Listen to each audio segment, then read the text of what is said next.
Hello, Lovelies. Yeah, welcome back to the interview show called About, where you have the ultimate opportunity to see and meet new talent, exposing all those glorious individuals that are within art, entertainment, film, and fashion. And yes, we are busting it out for season 3. Thank you so much for all of the support. And guess what we have today?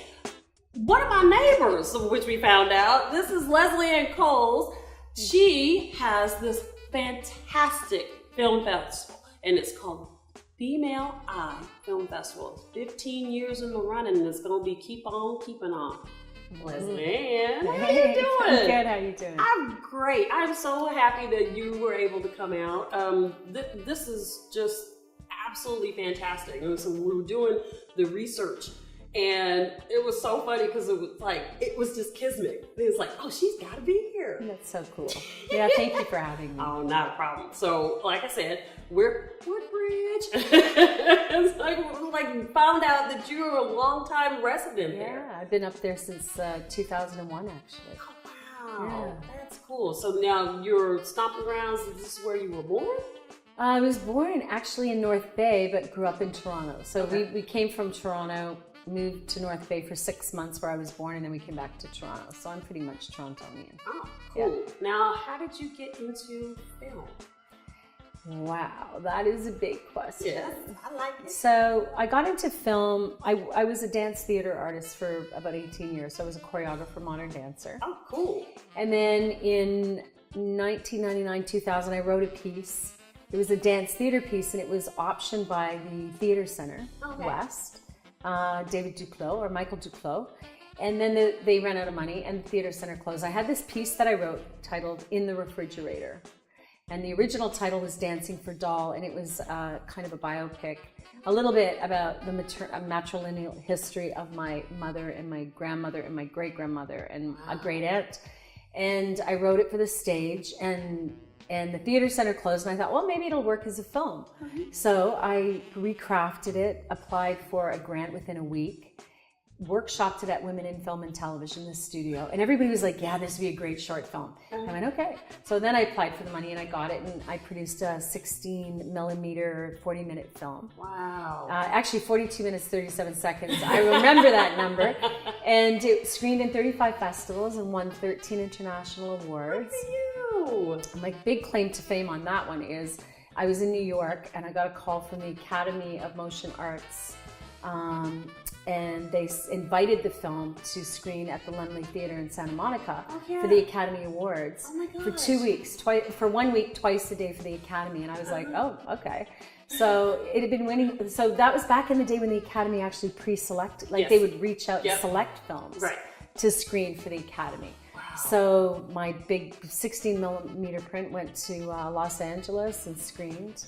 And I remember going to LA and thinking, wow, this is so cool. So I walked in the Lemley Theater at 11 o'clock, I think it was. It screened in the morning and the afternoon. And there was nobody there. There was the projectionist. And I'm like, I said to him, I go, what's going on? Why? There's nobody here. And he said, oh, don't worry, they come and go. Sometimes 5 people watch. Sometimes you have 1 person in the audience, but we screen it twice a day for the Academy. And in the end, it blew over by 2 minutes and 37 seconds. That's why I remember the minutes and the seconds. Okay. And for an Academy nomination for Best Short Live Action, it has to be a 45-minute hard stop. That's it. Like you can't. Yeah, but I kept the letter. I saw the letter. Got a nice phone call from PricewaterhouseCoopers saying the Academy really loved the film, but anyway. So anyway, yeah. But that's really cool. Isn't so that cool?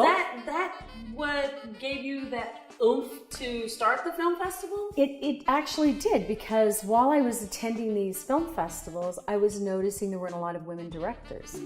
I'm looking around going, where are all the women directors? And I thought, well, is it because their films aren't getting programmed, or are there not that many women directors? Right. So I invited some women that I had met while I was touring with my film, and said, if I do an event in Toronto, do you want to come? We're going to have a weekend. We're going to show films directed by women. Right. And I think I pulled together about 27 films from internationally. And then we posted a call in Toronto. And I think over 40% of our program was Toronto women directors. I had no idea. Wow. There were so many independent women filmmakers in Toronto. Yeah. Wow. So we showed 42 films. 46 films, I don't remember, but we showed, a great number of films, and then here we are. Wow. Now 15 years 15 years later, yeah. I mean, that's just outstanding. I was reading to my lovely girl, Miss Marilyn. Yeah, she's my bottle to my crazy lightning all over the place. And we were reading it of all of the countries that are being featured for this year. There's a substantial list. I mean, it's just amazing. And these are all women-based, female-based films. So it's either they're produced by a woman, stars a woman, written by a woman, they're all directed by a woman. So that's great that you mentioned that, because there are a lot of women film festivals that have sort of sprung up over the last decade. Right. But you have to be, if your film is in our festival, it's directed by a woman. Directed by a woman. Okay. Not to say that women don't have lead actresses that are women. They often feature a female lead. Women do. They tend not to be just women who are kind of on the arm of a lead male or in a gratuitous role. They're like significantly present in the films that women write. But there's a lot of film festivals that are women's film festivals, but you can be a producer, writer, or an actress.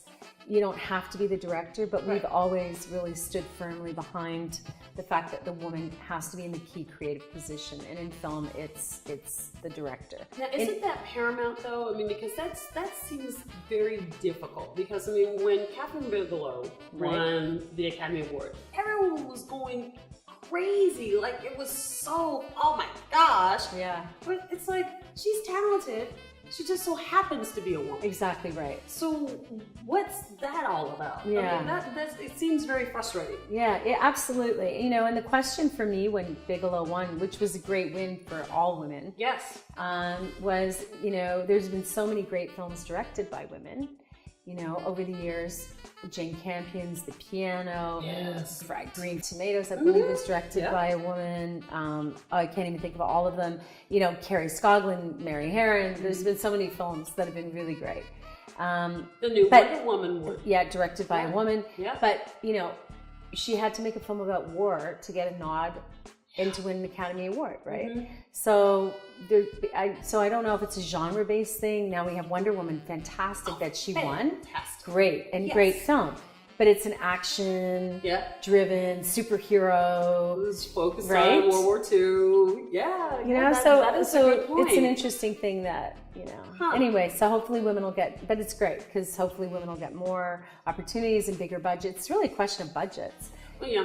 And that's with everything, even with my show. I mean, it's like, the little show that could. Yeah, we're like the little festival that could. Yes, you right, are. And did, but we still are struggling for the funding to produce the festival every year. And the advertisement, because that was one of the things when I had asked Sasha, Sasha, I love you, Sasha Stolz.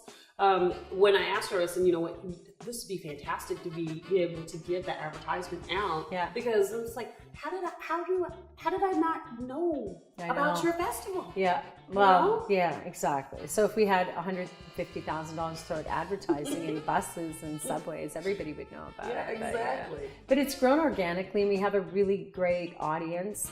40% male, by the way. Really? So even though we're a femme-centric organization, we show films directed by women. We have a great script development program, which is open to men. Awesome. So they submit scripts, they get them read, they get to pitch them, they meet industry. So we've always been inclusive of men. Yes. And we have a great following of male, and a lot of industry people are men that come to the festival and participate. Tell me about your lineup. I mean, because I just did a little taste of looking, and I'm looking at this one.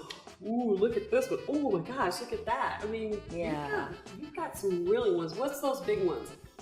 Well, it's interesting. The big one is, for me, is the fact that a lot of the features this year that came to us that are programmed are breakout debut features. I mean, we programmed What If It Works? It's out of Australia.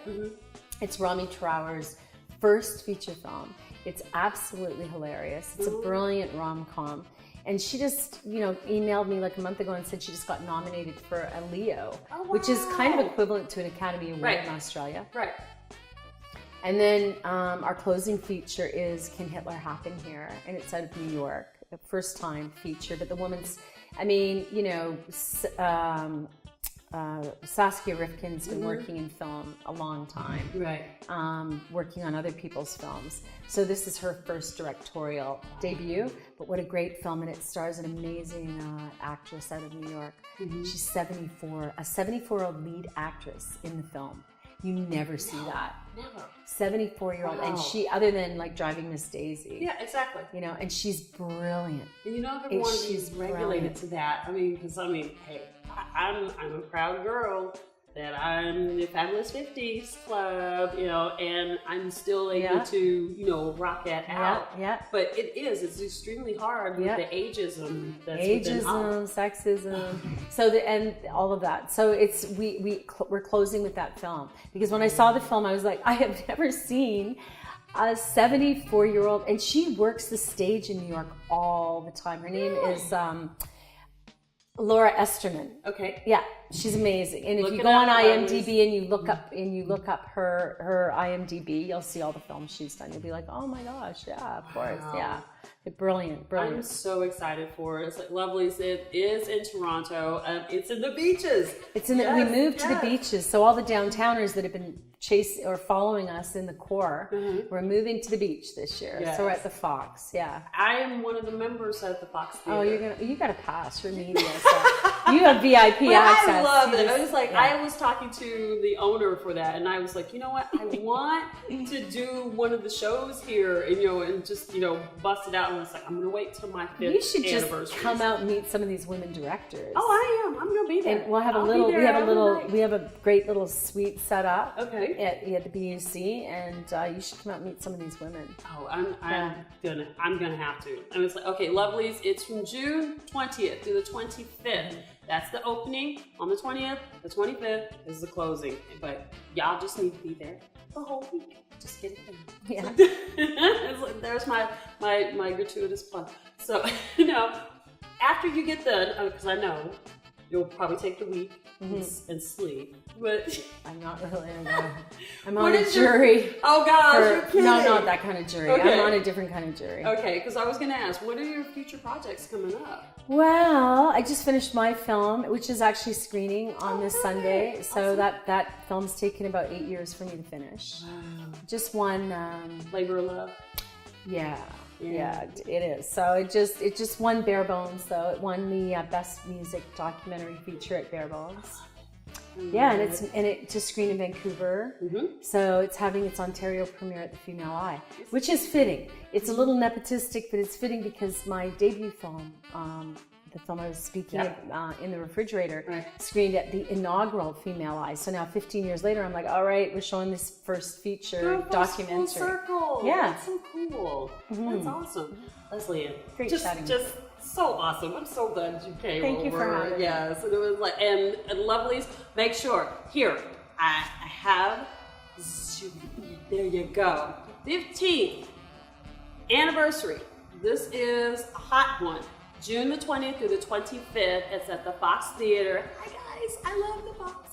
So you need to come and attend. The opening night is going to be fabulous. I shall be there, so should you. So it's like, with said that, thank you again for coming out, and thank you again for watching all of my craziness and seeing all of these amazing talent that's coming out of Toronto and beyond. So yes, as you know, as always, make sure you take good care of you and know that you are loved, and I shall see you out and about. See you later.